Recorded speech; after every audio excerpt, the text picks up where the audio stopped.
يسألكموها فيحفكم تبخلوا ويخرج أضغانكم.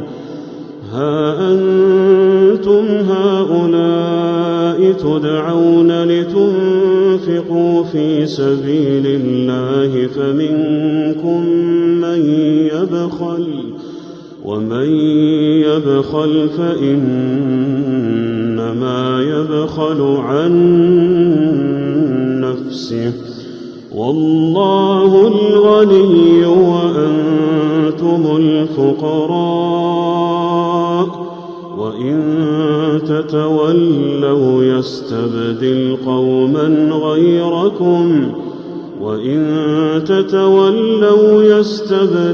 قوما غيركم ثم لا يكونوا أمثالكم.